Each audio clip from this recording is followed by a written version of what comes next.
Mm-hmm. But yeah. Maybe people would have the same problem or a similar problem with trades as they do with single issues, which is still, where do I start? And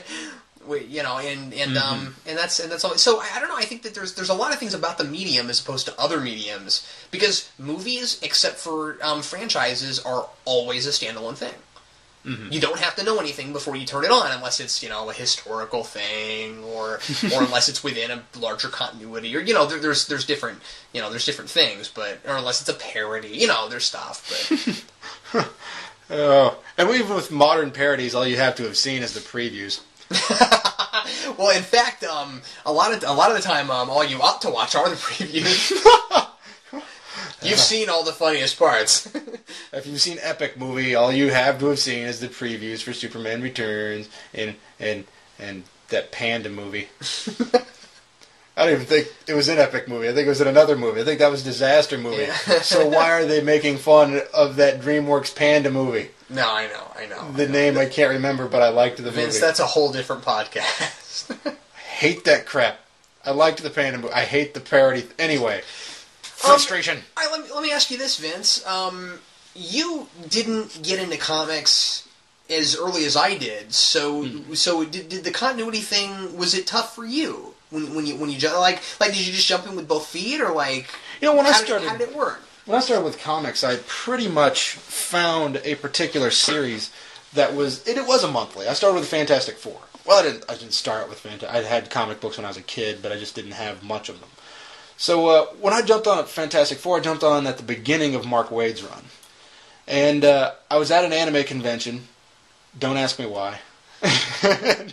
My brother wanted to go. I know why. Anyway. Yeah, my brother wanted to go. So I'm at this anime convention, and I find this lone little island of American comic books. And I say, well, what's this? And I'm talking to the vendor, and he's saying, oh, that's Fantastic Four, and he's telling me all about this stuff. And I say, I'm going to check this out. So I bought the first couple trades from the guy. And full well knowing that Fantastic Four had started beforehand.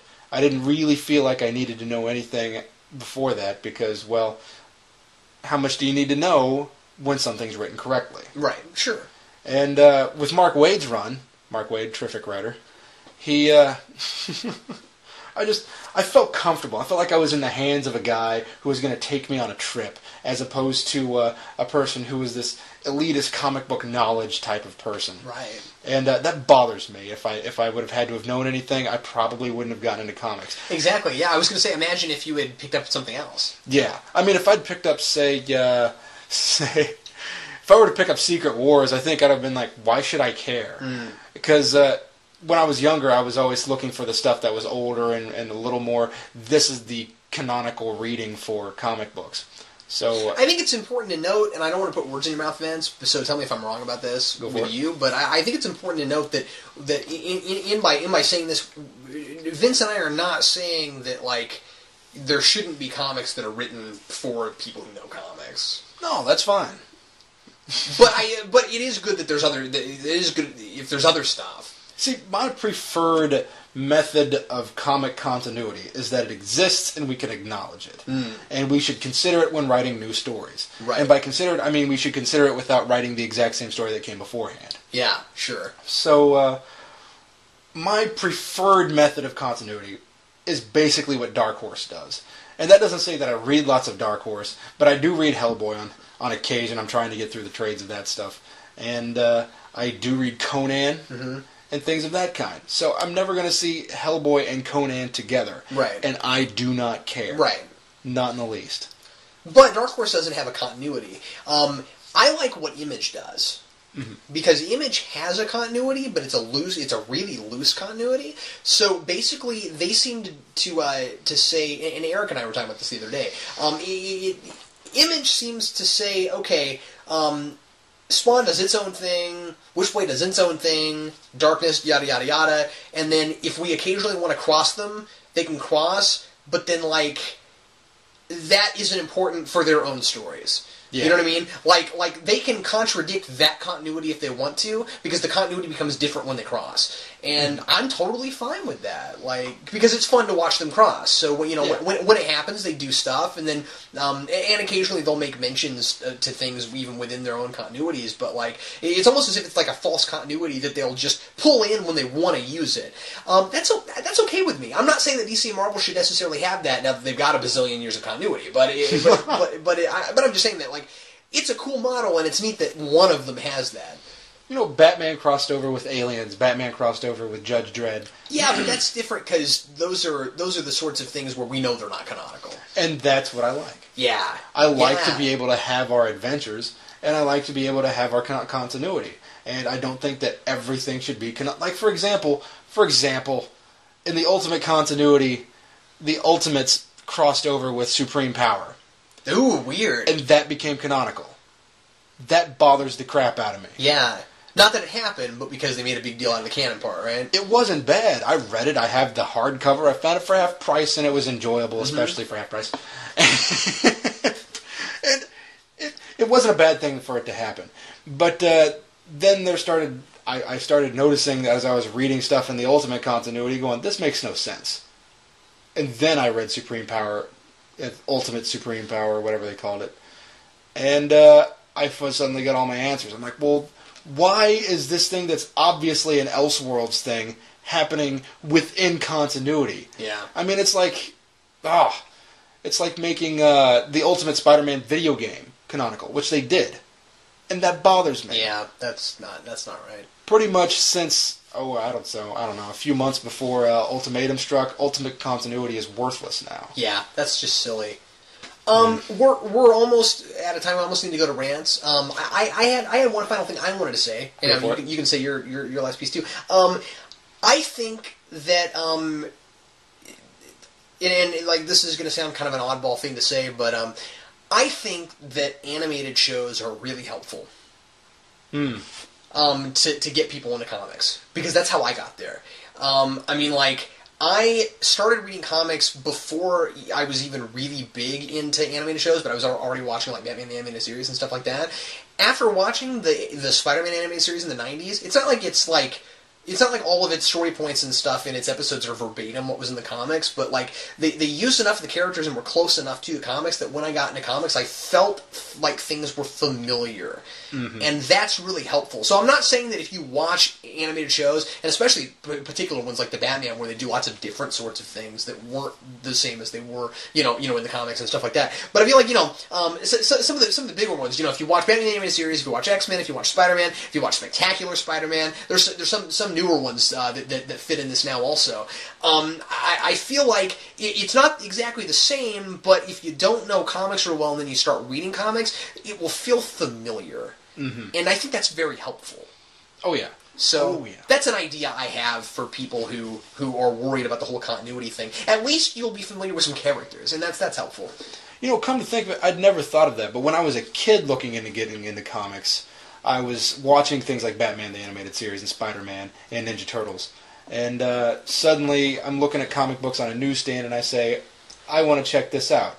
So I have a couple issues of Batman that I just randomly picked up.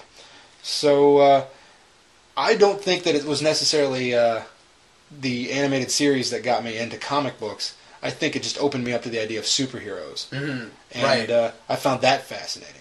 And it's an easy way to get in there because that stuff's showing on TV, whereas you have to buy comic books. Yeah, yeah, which helps also. Well, did you have any final thoughts? I'm solid. Awesome. I think I'm okay. It's a great topic. Really enjoyed doing it. Yeah, thank you, both Deadpool and Joker. You guys were great.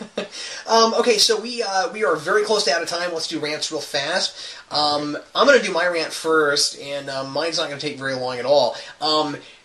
My rant is as much of a question as it is a rant.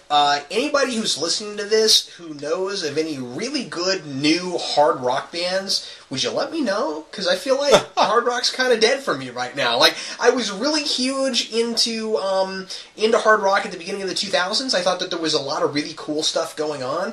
And now I feel like it's like a lot of the same bands are still around and doing the same stuff they were doing before, and there's not a lot of new blood. I don't feel like it's going anywhere. I'm confused. And I mean, I don't know much about it because every time I turn on the radio, I hear stuff I don't like. And it's like, Nickelback is still stupidly popular. It bothers me, you know? And Can you give me an example of hard rock? Well, I'm talking about like early 2000s hard rock, like Nickelback. Only I don't like them only very much. better. Yeah, but like System of a Down. What's that? Who am I thinking of? Sorry, I should have written some stuff down.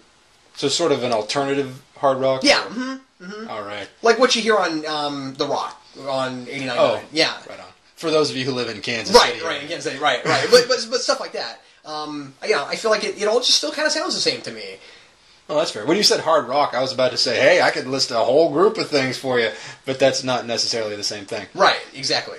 Yeah, exactly. New stuff. I'm just saying, like, what's good new stuff. So somebody let me know, because I'm not finding anything new that I'm enjoying listening to. Anyway, that's all I have. Go ahead. Sweet. Alrighty. Here's my rant. I'm tired of this ridiculous crapfest baby talk being put in the place of profanity in things that are not allowed to have profanity in them. It drives me nuts. I'm reading comic books and I'm reading things like MUV, M-U-V, instead in place of the obvious one. We'll say the initials MF. Wow. And like, I'm gonna shoot that silly MUV. What? and then the word crap being put in the place of let's call it the S word. Why? Like I'm gonna slap the crap out of you, or you're a big heaping pile of whale crap. It doesn't have the same effect, so don't say it. Yeah, just do something else. And furthermore, that's hilarious. And furthermore, there's even a rant on just profanity. Maybe the character shouldn't be using profanity. Yeah, maybe he's a rough type of guy, but maybe that guy shouldn't be using profanity. Maybe he would seem rougher without profanity in his voice, or profanity in his vocabulary. Especially if it's crap and shucky darn and things like MUV. I'm really irritated by this. I've seen it in like 16 comic books that I've read recently. I want to shoot a MUV. Do you now? It irritates me. I will find a MUV. I think it's probably a kitchen implement of some kind.